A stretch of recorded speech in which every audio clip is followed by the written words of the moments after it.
14ই ফেব্রুয়ারি chemistry মাসি আসছে। এটা একটা অত্যন্ত আনন্দের খবর, আবেগের খবর। ভ্যালেন্টাইন্স ডে, সরস্বতী পুজো এবং সরস্বতী পুজো। হ্যাঁ। তো সেক্ষেত্রে এবং তোমারও একটা 5 মাসের জার্নি, একটা পরীক্ষা ওই দিনকে। হ্যাঁ, তো কি অভিজ্ঞতা এবং কি বলবো? পরীক্ষার সময় যা হয় মানুষ টেনশনে থাকে, আমিও টেনশনে আছি যে এবার পরীক্ষা তো অডিয়েন্স নেবেন না, তো তাদের কেমন লাগবে। পরীক্ষা খুব কঠিন আমি জানি বাংলার, তো আমিও পরীক্ষা দিতে প্রস্তুত। দেবশ্রী রায়কে কেমিস্ট্রি মাসি পেলে এবং অনেক কষ্টে তাকে রাজি করিয়ে এই চরিত্র, কিরকম একটা জার্নি ছিল, কিরকম অভিজ্ঞতা ছিল তাকে রাজি করিয়ে এরকম একটা খুবই টেনশনের, খুবই চ্যালেঞ্জিংও বটে। কারণ আমরা তো গল্প ডেভেলপ করার সঙ্গে সঙ্গে ভেবেছিলাম যে দেবশ্রীদি না হলে সম্ভব না কেমিস্ট্রি মাসি পড়া, কিন্তু ভেবে তো ফেলেছি এবার কি হবে। এবার তাকে অ্যাপ্রোচ করতে হবে। তিনি ওয়েব সিরিজ করেননি, হতেই পারে তার এই মাধ্যমে কোনো বিশ্বাস নেই, এই গল্পের ওপরও বিশ্বাস নাও পেতে পারে। তো খুব বুক ঠুকে আমি আর ঈশিতা, আমার ক্রিয়েটিভ ডিরেক্টর, আমরা যাই ওনার সঙ্গে মিট করতে টাইম নিয়ে।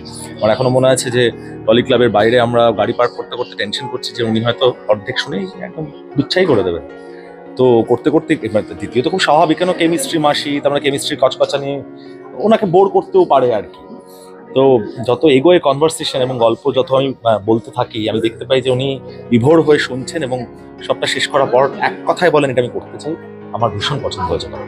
একটা সামাজিক গল্পের কথা বলা হয়েছে, সমাজের বাস্তব চরিত্র, বাস্তব ঘটনাগুলোকে তুলে ধরা হয়েছে, যেটা মনে হলো দেখে, ট্রেলার দেখে, আজকে ট্রেলার লঞ্চ হয়ে গেল। সেই ক্ষেত্রে কি বার্তা দেবে এই ছবি সমাজকে? কেমিস্ট্রি মাসি শুধুমাত্র যে কেমিস্ট্রি পড়ানোর গল্প কিন্তু নয়, কেমিস্ট্রি মাসি জীবনের কেমিস্ট্রি, ঠিক মানে জীবনের কেমিস্ট্রিগুলোর খুঁটিনাটি নিয়ে কথা বলার গল্প। একজন মানুষ, একজন প্রৌঢ়া, যিনি 50-55 বছর বয়সে এসে ভাবেন যে তিনি রান্নাঘরের মধ্যে জীবনটাকে আটকাবেন, এবং এই ভাবনা, প্রথার বাইরে কিছু ভাবা মানেই আমাদের দেশে নানা রকমের তাকে সমস্যার মধ্যে পড়তে হয়। এই মানুষটিকেও তাই, কিন্তু কোথাও তিনি হার মানেন না, তিনি লড়তে থাকেন যেভাবে আমরা সাধারণত লড়ে থাকি। তারই গল্প কিন্তু অভিনয় না পরিচালনা, কোনটা বেশি পছন্দ? আরাম পাই পরিচালনাতে, কিন্তু অভিনয় করতে ভীষণ ভালো লাগে।